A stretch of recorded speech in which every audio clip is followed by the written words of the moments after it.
네, 안녕하세요. 반갑습니다. 오늘 성경 펼쳐보기 가을 강좌 출애굽기 5번째 마지막 시간 여러분과 함께할 정요한 목사입니다. 오늘은 출애굽을 통한 하나님의 은혜, 그 구체적인 내용은 언약의 파기와 갱신, 그리고 성막의 계시와 건립에 관한 내용을 다루도록 하겠습니다. 지난주 내용을 잠깐 정리하고 넘어가겠습니다. 지난주에는 출애굽을 통한 하나님의 언약에 대한 부분이었습니다. 우리가 출애굽을 위한 하나님의 준비가 있었고, 그 다음 하나님의 준비에서 하나님께서 개입하신 행동 10가지 안을 통해서 이스라엘 백성을 이끌어내셨고, 그 다음 이제 광야 생활을 통해서 하나님께서 이스라엘 백성을 연단하셨고, 그리고 지난 시간에 그 연단을 통해서 시내산에서 하나님께서 이스라엘 백성들에게 십계명과 율법을 수여하시는 언약을 맺으신 사건이 이제 있었습니다. 하나님께서 이 언약을 맺으면서 언약의 주체로 자신을 계시하시기를 나는 너를 애굽 땅 종되었던 집에서 인도해낸 너의 하나님 여호와니라, 그렇게 말하고 있습니다. 이스라엘 백성을 애굽 땅 그들의 종된 생활에서 이끌어내신 하나님이라는 선언으로 이 언약의 주체를 선포하고 있습니다. 이스라엘 백성들에게 이 십계명과 또 율법을 수여하실 때 이것이 어떤 종교법이기보다는 도덕법이고 시민법이었다는 이야기를 했습니다. 결국 십계명에서도 1계명부터 5계명까지가 하나님을 어떻게 사랑해야 되는지, 하나님을 어떻게 경배해야 되는지에 대한 계명이었다면 5계명부터 10계명까지는 그 하나님을 사랑할 때 다른 사람들과 어떤 관계를 맺고 살아가야 되는가에 대한 어떤 도덕법과 시민법에 관한 내용을 다뤘습니다. 결국 언약의 백성들은 공동체 안에서 하나님의 사람으로 살아간다는 것이 무엇인가를 깨달을 것을 당부하시던 내용이 언약에 대한 내용이었습니다. 언약의 백성으로서 우리의 신앙적 자세가 사회 속에서 어떤 삶으로 표출돼야 되는가, 이제 그러면서 하나님께서 절기를 통해서 출애굽 사건을 기념하는 유월절 절기, 유월절 절기에 이제 무교절이 들어가게 되죠. 그리고 맥추절, 그리고 수장절, 초막절을 하죠. 광야 생활을 기념하는, 이건 또 추수를 기념하고 애굽의 탈출을 기념하는 이 세 절기를 지킬 것을 당부하셨습니다. 이제 그 하나님께서 오늘은 이제 그 언약의 백성을 불렀지만 이스라엘 백성들이 언약을 파기하는 금송아지 숭배를 하게 되는 문제 앞에 언약을 파기하게 되고, 그러나 다시 또 은혜를 베푸셔서 언약을 갱신하시고, 그 하나님께서 그 언약의 갱신의 징표로서, 표준으로서 성막을 건립하게 하신 내용이 오늘 본문의 내용입니다. 자, 그럴 때 25장부터 31장까지의 내용이 성막 건축에 대한, 성막을 어떻게 건축해야 될지 그 식양을 계시하는 사건이라면, 32장부터 34장까지 이 출애굽한 이스라엘 백성이 금송아지를 숭배하는 내용과 이로 인해서 이제 언약의 파기가 이제 나오는 내용이 되겠습니다. 그리고 여기 모세 중보기도를 통해서 언약을 갱신하시는 내용, 그 언약을 갱신할 때 다시금 35장부터 39장까지가 실제적인 성막을 건축하라고 하는 명령이 이제 떨어지게 되죠. 그래서 오늘 여러분들과 이제 강의할 때에 이 성막 건축의 식양 계시와 시제 성막 건축 내용이 중복되는 부분들이 있기 때문에 이 부분들을 뒤로 미루고 금송아지를 숭배하는 사건으로부터 내용을, 오늘 강좌를 시작하고자 합니다. 하나님께서 모세를 시내산에 부르십니다. 시내산에 부르신 하나님께서 이스라엘 백성들에게 십계명을 계시하심과 함께 이 성막 건축에 대한 명령을 내리시게 되죠. 자, 그 이제 모세가 하나님과 시내산에서 대면하고 40일간 밤과 낮으로 있었다 그렇게 말합니다. 그러한 그가 이제 하나님께 주신 십계명 돌판을 들고 이스라엘 백성이 있는 곳으로 내려올 때에 그들에게 들려온 소리가 있었습니다. 그것은 이제 이스라엘 백성들이 금송아지를 만들고 떠드는 내용들인데, 그것은 그 전에 이제 이 모세가 40일간 내려오지 않자 이스라엘 백성들은 아론에게 모세가 산에서 내려오지 않는다라고 하는 그 더딤을 보고 백성들이 아론에게 요구합니다. 32장 1절에 보면은 일어나라, 우리를 위하여 우리를 인도할 신을 만들라. 이 모세 곧 우리를 애굽 땅에서 인도하여 낸 사람은 어찌 되었는지 알지 못함이니라 그렇게 말합니다. 그들은 말하기를 우리를 위하여 우리를 인도할 신을 만들라. 하나님께서 십계명을 주실 때 어떤 형상을 만들지 말라고 분명 말씀하셨습니다. 그럴 때 그들을 인도한 것은 하나님이었습니다. 사실 그들을 인도한 건 지도자는 모세이긴 했지만은 하나님이 인도하셨는데 이스라엘 백성들은 보이지 않는 하나님이 아니라 모세, 그가 우리를 인도해냈다. 그렇게 이야기를 하고 있습니다. 이것이 흔히 우리가 저지르는 신앙의 오류일 때가 많습니다. 하나님에 대한 관점보다는 자꾸 인간 지도자에 대한 관점으로 우리의 포커스가 집중될 때가 많이 있는데, 이스라엘 백성들 역시 자신들을 애굽에서 구원하시고 이끌어내시고 광야의 연단과 언약을 주신 분이 하나님이시라는 사실보다는 그들에게 하나님의 대자로서 말씀한 그 모세라고 하는 존재에 더 집중하고 있는 모습을 보이게 됩니다. 어쩌면 그들은 모세를 우상숭배하게 됐던 것이고, 그 모세가 보이지 않자 우리에게 보이는 신을 만들어 달라. 보이는 신. 인간이 가진 한계는 늘 보이는 신을 요구합니다. 이러한 백성의 요구에 아론이 백성들에게 너희들 귀에 있는 금고리를 빼서 가져오라. 그렇게 말하고 그 금고리를 불에 녹여서 금송아지 형상을 제작했다. 그렇게 성경은 말씀하고 있습니다. 그리고 이 아론이 선포하기를 뭐라고 이야기합니까? 이스라엘아, 이는 너희를 애굽 땅에서 인도해낸 너희의 신이로다. 놀라운 선언을 아론은 하고 있습니다. 그 금송아지를 만들고 이것이 너희를 애굽 땅에서 인도해낸 하나님이다. 이 하나님을 금송아지 형상으로 우상화해버리는 잘못을 아론은 저지르게 됩니다. 그리고 내일은 우리의 절기라 먹고 마시며 일어나서 뛰놀라. 그렇게 이야기를 하게 되죠. 결국 이스라엘 백성들은 하나님의 은혜를 망각했고 지도자를 신격화했고 하나님의 형상을 어떤 금송아지로 형상화하는 우상숭배를 행하게 된 문제가 있게 됩니다. 여기에 대해서 이제 하나님께서 진노하시죠. 진노하시고 모세에게 내려가라. 내가 애굽 땅에서 인도해낸 너의 백성이 부패하였다. 내가 이 백성을 보니 목이 뻣뻣한 백성이라. 내가 그들에게 진노하여 그들을 진멸하고 너를 큰 나라가 되게 하리라. 그렇게 말씀합니다. 하나님이 이스라엘 백성을 가리켜 나의 백성이 아니라 너의 백성이다. 그렇게 말합니다. 나의 백성이라는 건 하나님의 백성이라는 것인데, 그들이 금송아지를 숭배할 때 하나님은 그들이 너의 백성이다. 그들은 모세를 신격화한 것에 대해서 그들은 너의 백성이다. 내려가라. 그러면서 모세에게 너로 큰 나라가 되게 하리라. 내가 저들을 진멸하고 오히려 모세의 자손을 통해서 하나님의 백성을 삼겠다. 그렇게 이야기를 할 때에 이 모세는 그 하나님 앞에 중보 기도를 하죠. 하나님께서 모세를 통해서 큰 나라를 삼겠다 할 때 그가 기뻐하고 즐거워한 것이 아니라 이 백성들에게 하나님께서 긍휼의 은혜를 베풀어 주기를 말씀하고 있습니다. 여호와여 어찌하여 그 큰 권능과 강한 손으로 애굽 땅에서 인도하여 내신 주의 백성에게 진노하시나이까. 이 백성들은 하나님께서 구원하신 백성 아닙니까? 또 이들을 진멸할 때 애굽 사람들이 뭐라고 비웃겠습니까? 또 아브라함과 이삭과 야곱에게 하나님 약속하지 않으셨습니까? 이들이 잘해서가 아니라 그들의 약속하신 것을 기억해 주시옵소서.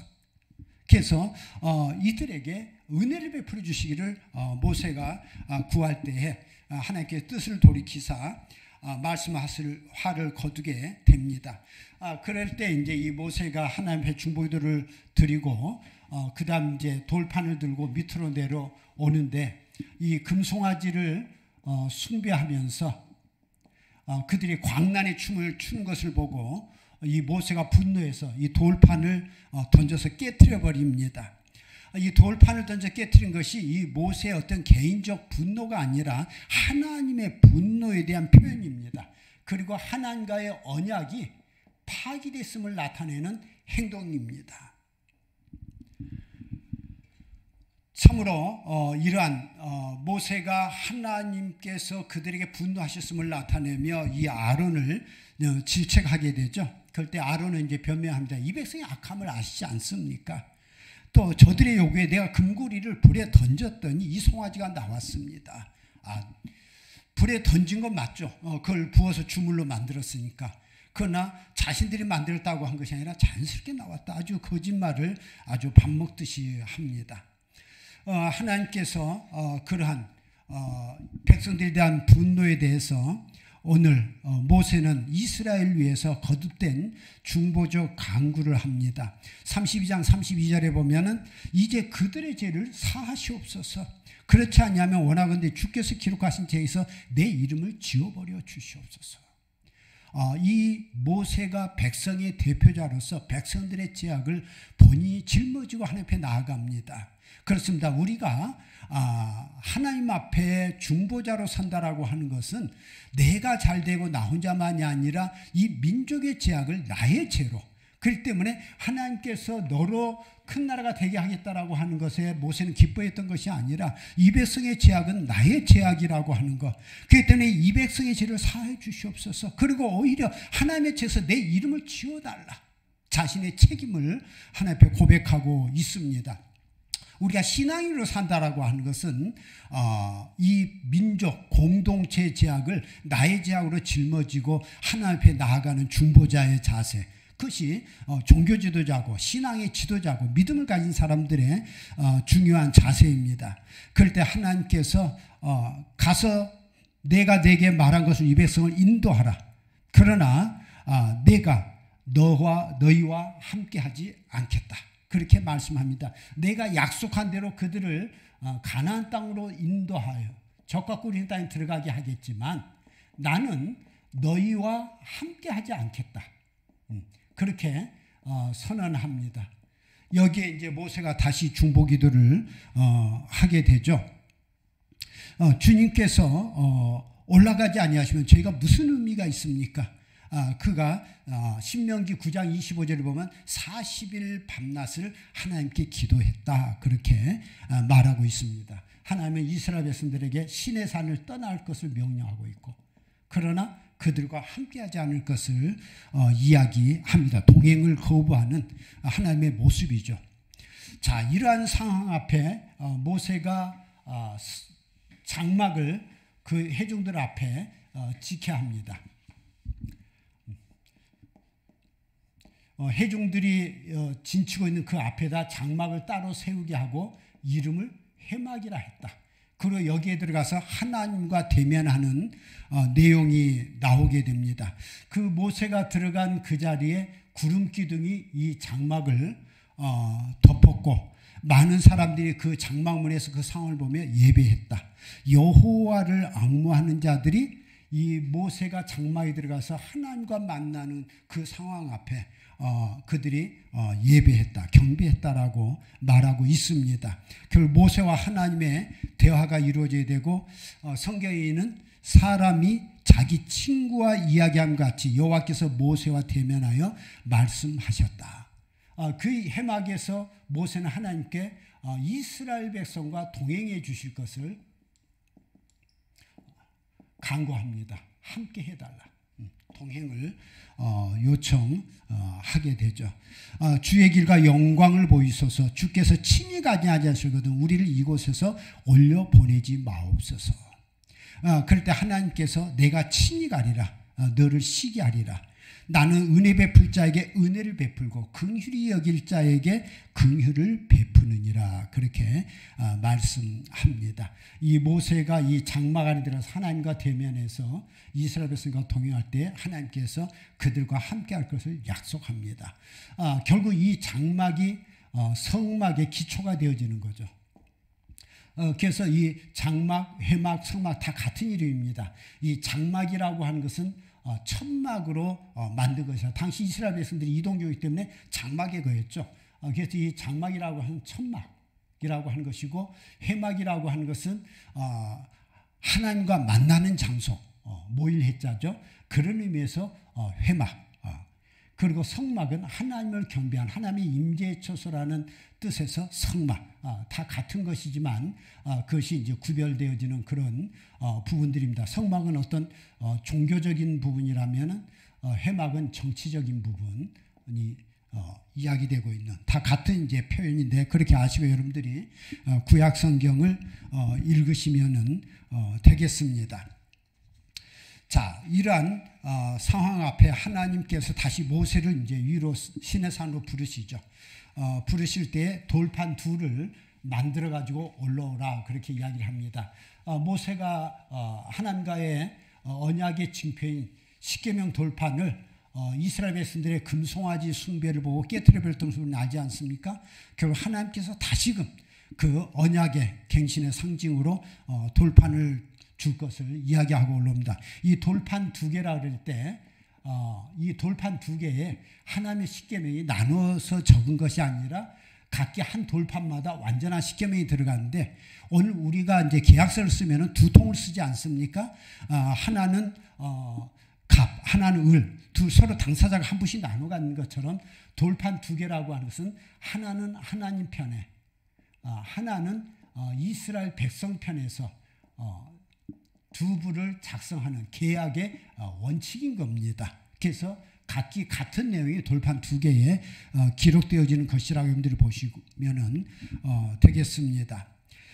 자, 그렇게 해서 이 돌판 두 개를 이제 가지고 올라갈 때 하나님께서 이 모세에게 자기를 선포합니다. 구름 가운데 강림하셔서 자기 이름을 선포하시는데, 34장 6절에 보면은 여호와라 여호와라 자비롭고 은혜롭고 노하기를 더디하고 인자와 진실이 많은 하나님이라, 그렇게 자신을 선포합니다. 이것은 구약 성경에서 하나님에 대한 신앙 고백으로 계속 반복되어지는 고백입니다. 우리 하나님은 자비롭고 은혜롭고 노하기를 더디하고 인자와 진실이 많은 하나님, 하나님은 자신을 긍휼의 하나님,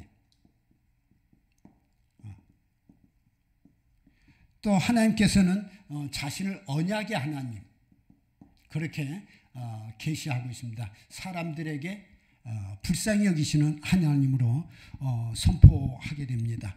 여기에 이제 모세가 하나님 앞에 이제 엎드려서 대표적인 회개를 하게 되죠. 모세가 급히 땅에 엎드려 경배하여 주여 내가 주께 은총을 입었거든 원하건대 주는 우리와 동행하옵소서. 이는 목이 뻣뻣한 백성이니이다. 우리의 악과 죄를 사하시고 우리를 주의 기업으로 삼으소서.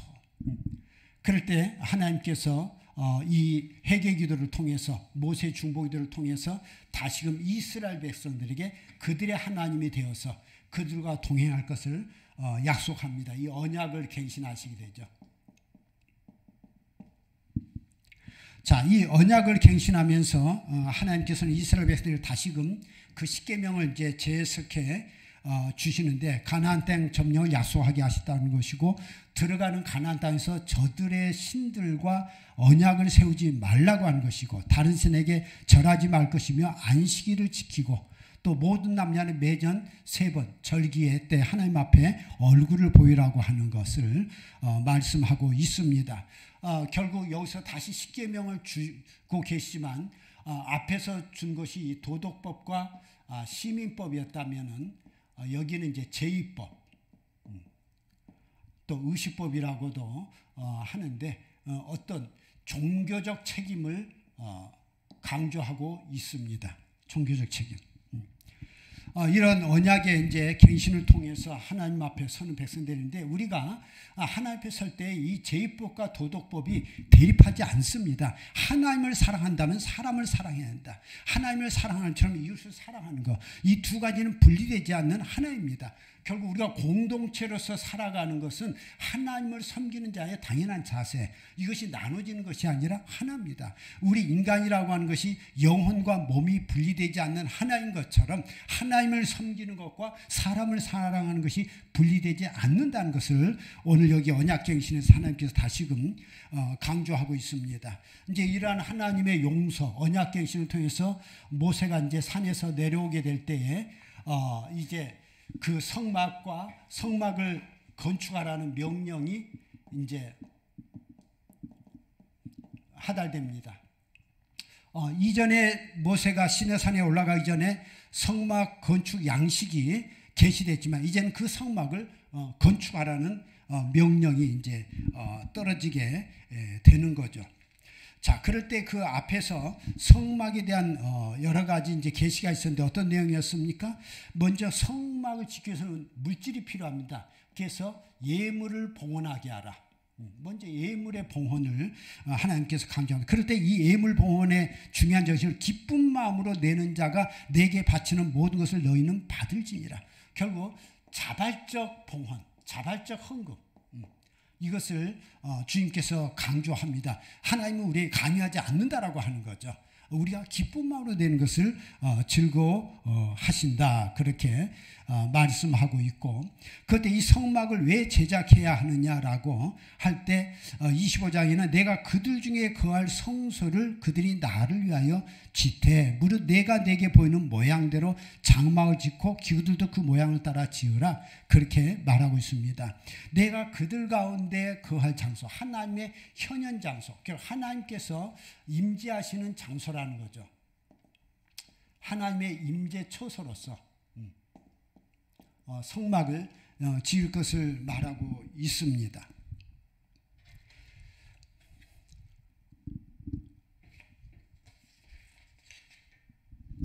자, 이러한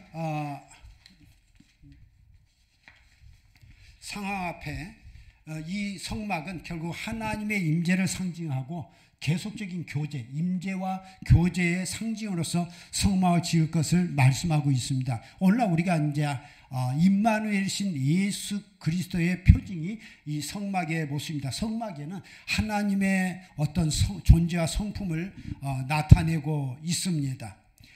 이런 이제 성막을 지을 때 성막 안에 들어가야 될 중요한 이제 기구들이 무엇이냐라고 하는 것을 계시하시는데 우리가 잘 아는 중요한 언약궤, 우리가 법궤라고도 말하고 증거궤라고도 이야기하고 다 같은 이야기입니다. 또 여호와의 궤라고도 이야기하죠. 그 안에 증거판 십계명을 궤에 놓고 위에 뚜껑을 덮습니다. 그 뚜껑 덮는다. 이것이 가린다는 의미도 있지만 또 그 뚜껑은 뭡니까? 속죄소로 설치가 되죠. 뚜껑이 우리의 죄를 속하는 장소. 그래서 이 뚜껑이 우리의 죄를 속하는 속죄소가 그 위에 설치되게 되고 그 위에 이제 두 그룹 천사가 상징적으로 설치되게 됩니다. 결국 하나님의 기동성, 하나님의 어떤 대행하는 천사, 또 하나님이 어느 곳에 계신다는 것을 상징하는 천사 두 그룹이라고 그러죠. 천사 이름이 그룹입니다. 그리고 이제 이 언약궤 안에 십계명과 함께 만나가 담긴 항아리 또 아론의 쌍난 지팡이를 보관하게 됩니다. 그럴 때 하나님께서 말씀하죠. 거기서 내가 너와 만나겠다 그렇게 말합니다. 이 사람들이 눈에 보이는 하나님을 섬기기를 원할 때 우상을 만들지 말라고 하지만 하나님께서는 이 성막이라고 하는 눈에 보이는 형상을 통해서 하나님의 임재의 상징으로 그것에서 우리를 만나주겠고 우리와 동행하겠고 또 우리와 교제하겠다라고 하는 상징적 처소로서 우리의 인간의 연약함을 아시는 하나님께서 이 성막을 통해서 이러한 하나님과의 교제 장소를 계시하신 내용이 성막과 그 안에 기구들입니다. 자, 그럴 때 이제 그 안에 진설병, 우리가 이제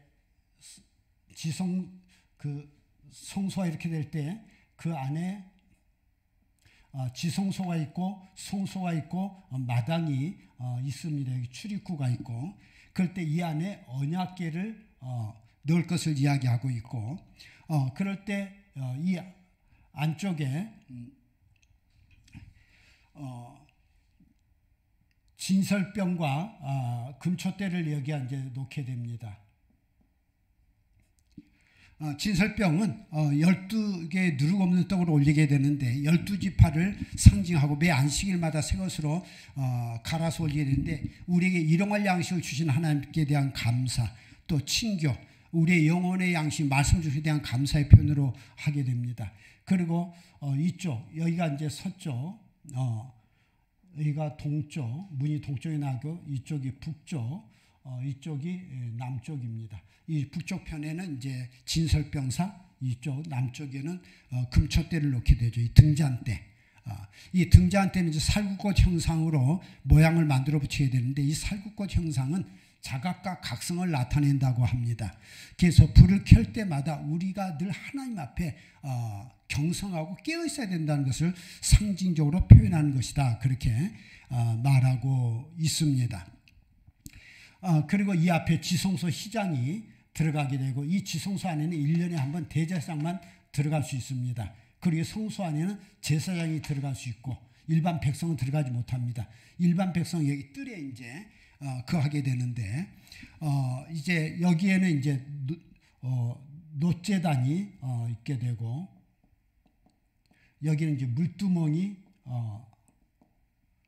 손 씻는 것이죠. 물두멍이 이제 세워질 것을 말하고 있습니다. 결국 성소에 들어가기 전에 여기서 씻고 안에 들어가게 되는 그런 모습들이 이제 이야기되고 있습니다. 이 놋제단에는 여기서 번제를 드리게 되는 거죠.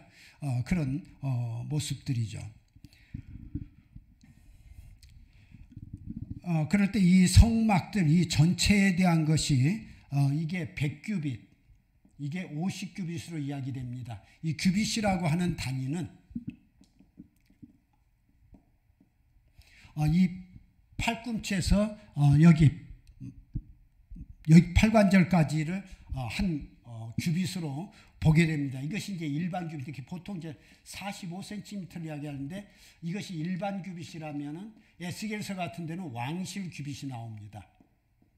왕실 규빗에는 약 55cm인데 그것은 여기서 여기까지 약 10cm를 더한 규빗으로 이야기됩니다. 그래서 성경에서 일반적으로 규빗이라고 그럴 때는 이 45cm를 이야기합니다. 여기서 여기까지. 그런 규빗 단위로 할 때 100규빗에서 50규빗. 그러면은 100규빗 같으면은 얼마가 이제 되겠습니까? 45m에서 거기 22.5m 정도가 되는 폭으로 만들 것을 하나님께서 이제 명령하고 있습니다. 이러한 이제 성전 안에 모습들을 이제 세울 때에 이러한 법궤와 또 진설병상, 금촛대 또 이 앞에는 이제 향단이 들어가야 됩니다. 향을 피워서 하나님 앞에 올려드리는 그런 금향단. 단이 크게 두 가지죠. 금향단과 놋제단을 세우게 되는데 놋제단은 번제물을 드리는 거, 금향단은 향을 피워서 하나님 앞에 기도의 모습을 올려드리는 그런 모습들이라고 볼 수 있습니다. 그리고 이제 이러한 등불을 피우는 또 기름을 제작하게 되는데 기름도 두 가지가 있죠. 등유와 관유가 있습니다. 등유는 이 금촛대에 불을 피우는 것이라면 관유라고 하는 것은 이 모든 성막의 기구들을 거룩하게 성별하거나 제사장을 거룩하게 구별하기 위해 그 발라주는 기름을 관유라고 합니다. 이건 등불을 피우는 거. 이런 두 가지 기름이 존재하게 됩니다. 이것이 이제 성막의 각 부품들에 대한 명령이 하나님께서 하시는 것이고 이 부품을 다 만들고 나서는 그 다음 제사장의 복식에 대한 이야기를 하나님께서 하십니다. 제사장이 겉으로 입는 옷을 에봇이다. 에봇이라는 이름으로 겉옷을 이야기하고 있고 이 에봇 위에 두 어깨 바지 걸치는 어깨 바지에 보석을 박아서 12지파의 이름을 새길 것을 양 어깨에 6지파씩 새길 것을 말씀하고 있고 그 앞가슴에 이 겉옷 앞에 가슴 옷 앞에 이런 받침을 매는데 여기에 4줄로 보석을 3개씩 해서 12지파를 상징하는 이름을 새겨놓은 판결 흉패를 붙이게 하고 있습니다. 결국 제사장은 하나님 앞에 나아갈 때 12지파를 가슴에 품고 12지파를 어깨에 짊어지고 그들을 대표하는 자, 그들을 중보하는 자로서 하나님 앞에 나아간다는 것을 상징합니다. 그러면서 이 겉옷 앞에 매는 이 판결 흉패 안에는 우림과 둠밈이라고 하는, 우림과 둠밈은 어떤 결정할 때 제비뽑기입니다. 해야 될지 해서는 안 될지. 이 우림과 둠밈에는 딱 2가지만 있대. 하라, 하지 말라. 결국 어떤 제비뽑기인데 그 하나를 집어서 꺼냈을 때에 하라고 나오는지 하지 말라고 나오는지를 따라서 하나님 앞에 순종하는 그런 판결의 도구입니다. 이것이 판결 흉패 안에 주머니에 그 우림과 둠밈을 넣을 것을 말씀하고 있고, 이제 이 에봇 겉옷 안에다가 제사장의 그 받침을 입는 겉옷을 또 입게 되는데 그 맨 밑에는 이 석류와 금방울을 달아서 이 대제사장이 성소 안에서 움직이는 소리가 밖에서 들리게 하는, 하나님 앞에 이 대속죄에 들어가서 앞에 제사할 때에 그가 혹시 죽었는지 살았는지를 알기 위한 그런 소리를 듣는 작업으로 이 에봇 겉옷 밑에 그런 장식을 달 것을 하나님께서 말씀합니다. 그리고 이마에는 이 관을 쓰게 되고 그 앞에 금으로 금패를 두르게 되는데 거기에 여호와께 성결이라고 하는 말씀을 가지고 그가 하나님 앞에 제사를 집례할 때 이 모든 하나님을 향해서 거룩하게 성결하게 드린다라고 하는 것을 상징하게 하십니다. 이러한 이제 제복 옷을 제작하게 하시는 하나님께서 이제 이 이스라엘 백성의 금송아지 숭배로 언약을 파괴하고 갱신하고 나자 이 성막을 이제 건축하게 하시는 명령에 그들이 실제적인 이제 건축을 이제 하게 됩니다. 이런 건축을 할 때 이제 건축 책임자로서 유다 지파 훌의 손자인 부살엘과 단지파의 아히사막의 아들 오홀리압 두 사람을 책임자로 임명합니다. 이게 총감독으로 부살렐이 총감독이었던 것으로 보여지는데 이 이름의 뜻은 하나님의 그늘 아래에 있는 자라고 하는 그런 뜻입니다. 하나님께서는 성막 건축에 대한 책임자를 임명하시고 이들을 통해서 성막을 지켜야 합니다. 자, 그래서 이제 본격적으로 이스라엘 백성에게 성막을 지을 수 있는 건축 예물을 헌납할 것을 요구할 때 많은 사람들이 자원하여 들었다라고 말합니다. 그때 35장에 보면 마음이 감동된 모든 자와 자원하는 모든 자가 와서 회막을 지키기 위하여 그 속에서 쓸 모든 것을 위하여 예물을 가져다가 여호와께 드렸으니, 또 마음이 슬기로운 모든 여인은, 또 마음의 감동을 받아 슬기로운 모든 사람은, 마음에 자원하는 남녀는 하나님 앞에 예물을 드렸다. 자원하는 마음으로 그들이 드렸다라고 말하고 있고, 그럴 때 이 부살렐과 오홀리압이 그 예물을 받아서 볼 때에 모세에게 나와서 말합니다. 더 이상 이 예물을 받아서는 안 되겠습니다. 이 예물이 넘쳐납니다. 결국 우리는 하나님께 드린 이 예물이 넘쳐나는 것이 좋은 것이면서도 목적 이상의 것이 넘치는 것이 좋지 않다라고 하는 것. 결국 이 더 이상의 예물을 가져오는 것을 금지시킵니다. 항상 이 유대교의 타락, 기독교의 타락이 뭡니까? 이 예물이 필요 이상으로 넘칠 때 기독교가 타락했어요.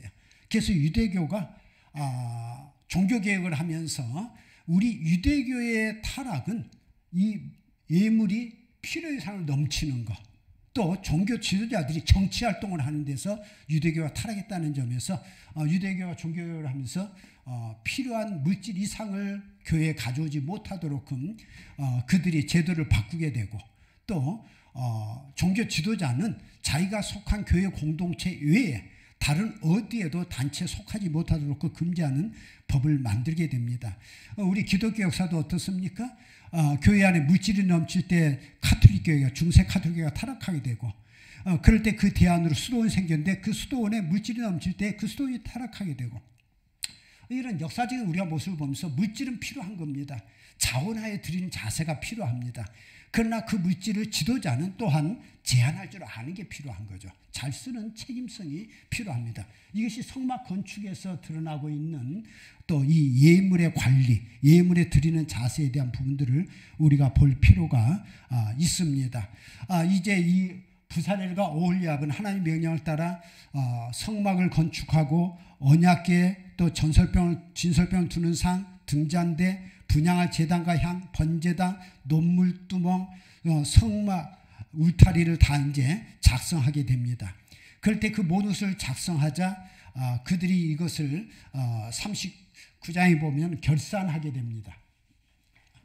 그 결산한 내용을 보면은 금 29달란트와 730세겔, 이것은 금 약 1200kg이 들었다고 말하고 있고, 흙 100달란트와 1775세겔, 약 은이 3420kg가 들어갔다.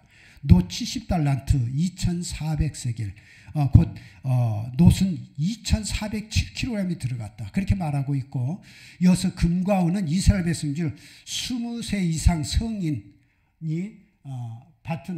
드린 속전, 그것이 60만 3,550명이 드린 것이다라고 결산을 하고 있습니다. 오늘 성경에서 놀랍게도 이 성막이 그냥 지어졌다고 끝나지 않고 그 결산을 통해서 얼마만큼의 백성들이 예물을 드렸는지가, 그 양이 정확하게, 또 몇 명이 드렸는지가 정확하게 결산되고 있는 것을 발견하게 됩니다. 이러한 이제 모든 성막의 부품들이 다 만들어지고 제사장 복식이 이제 만들어지고 나자 이제 이것을 하나님 앞에 봉헌하는 식을 하게 됩니다. 이 성막이 이제 완성되게 된 때를 주전 1445년으로 봅니다. 그때 솔로몬 성전이 주전 959년, 솔로몬 성전이 주전 590년이었고 성막이 1445년 때 약 500여 년간에 걸쳐서 이 성막이 이스라엘 백성들의 신앙의 중심으로서 역할을 해왔다는 것을 우리가 발견하게 됩니다. 이제 이 부사렐과 오홀리압이 이 성막을 완성했습니다라고 볼 때 모세가 3장 43절에 모세가 그 마친 모든 것을 본즉 여호와께서 명령하신 대로 되었으므로 모세가 그들에게 축복하였더라, 그렇게 말합니다. 그래서 이 성막 봉헌과 이제 제사장 위임식을 하게 되는데, 하나님께서 이 성막 봉헌식을 다음에 첫째 달 초하루에 해라. 첫째 달 초하루에 하라는 얘기는 뭐냐면 이스라엘 백성이 출애굽한 지 다음에 2년째 되는 1월 1일에 할 것을 말씀하고 있습니다. 결국 출애굽 1주년 기념으로 봉헌한 것이 이 성막이었고 제사장의 이제 위임식이었습니다. 이 이스라엘 백성들은 시내산에서 약 1년여간 머무르게 됩니다. 머물러서 성막을 짓고 이제 성막 봉헌식과 제사장 위임식을 하고 그 다음 다시금 이제 시내산을 떠나가게 됩니다. 결국 그들은 하나님의 놀라우신 구원 역사로 노예생활을 세관된 것을 기념하는 달에 이 성막 봉헌과 제사장 위임식을 했던 것을 우리는 발견하게 되죠. 이제 이 성막을 다 봉헌하자 하나님께서 어떻게 인준합니까? 성막에 여호와의 영광이 임했다. 구름이 그 성막을 덮었다. 그렇게 말하고 있고, 구름이 성막 위에 떠오를 때 이스라엘 백성이 전진했고, 구름이 떠오르지 않을 때는 이스라엘 백성이 그것이 떠오른 날까지 그 지역에 멈춰 있었다 말합니다. 이제 이스라엘 백성 인도하시는 하나님께서 이스라엘 백성과 함께 하셔서 구름 기둥과 불 기둥으로 이제 나머지 가나안 땅의 여정을 인도하시는 것을 이 성막이 완성된 후에 보여준 또 하나의 모습을 보게 됩니다. 이제 이스라엘 백성은 그들이 행진하는 모든 것에서 그들의 눈으로 하나님의 보호와 인도를 체험하는 놀라운 은혜를 체험하는 축복을 누리게 되었다라고 하는 겁니다. 이것이 출애굽기 이제 40장까지의 내용인데, 이 내용을 이제 다시금 전체 정리해 보면은, 출애굽기는 과거 놀라운 구원 행동으로 택한 백성을 구출하신 하나님이 지금도 또 앞으로 세상 끝날까지 그들을 구출하여 함께 약속의 땅으로 인도하실 것을 약속하는 내용이 출애굽기입니다. 그리고 이 성막의 의미는 우리에게 구원의 진리를 드러냅니다. 결국 하나님의 임재가 우리의 삶 안에 현실화되고 가시화된다는 것과, 또 이 성막의 중심이 이 법궤에 있는 것처럼 하나님의 말씀이 우리의 삶의 중심에 와야 한다라고 하는 것을 우리에게 강조하는 내용이 이 성막의 중요한 내용입니다. 그리고 그 하나님은 우리들에게 단지 심판의 하나님, 분노의 하나님이 아니라 긍휼의 하나님이고 딱딱한 율법의 하나님이 아니라고 하는 것을 우리에게 드러내 보여주고 있습니다. 결국 우리는 출애굽 사건에, 이 출애굽 사건에서 우리 모든 구원의 사건을 여기서 찾게 됩니다.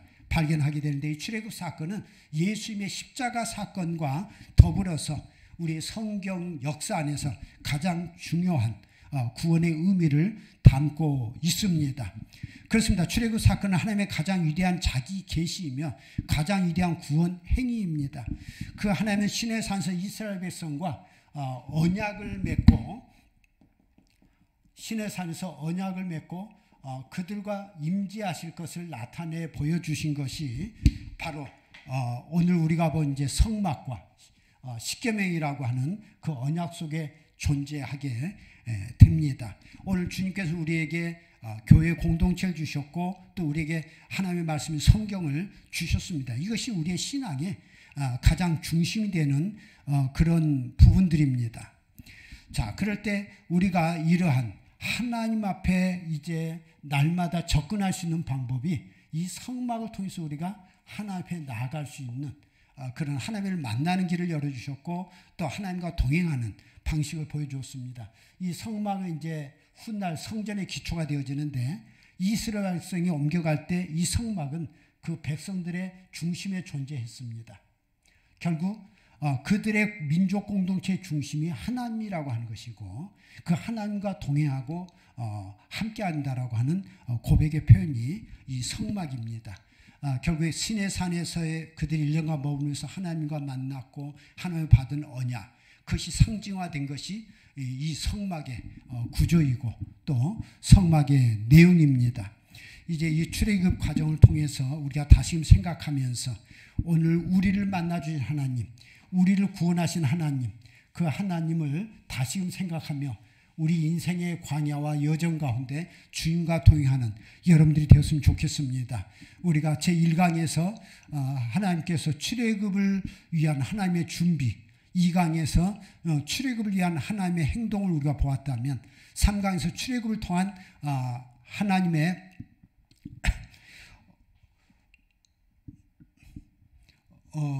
연단, 그 광야 생활에 연단이 있었고, 그 다음 그 광야에서 출애굽을 통한 하나님의 언약을 우리가 보았고, 오늘 마지막 시간으로 우리 인간의 언약하는 말미암아 언약의 파기가 있었지만 또 모세 중보기들을 통해서 언약을 갱신하신 하나님의 은혜, 그리고 그 은혜에서 그 언약 갱신의 표징으로 성막을 주셨다라고 하는 것을 우리가 다시금 또 기억하면서 오늘 우리에게 주신 교회 공동체, 우리에게 주신 예배, 우리에게 주신 이 말씀을 우리가 소중하게 생각하면서 우리로 있게 하신 그 자리에서 우리가 하나님의 사람으로 공동체로 살아간다는 것이 무엇인가를 다시 생각하는 저와 여러분이었으면 좋겠습니다.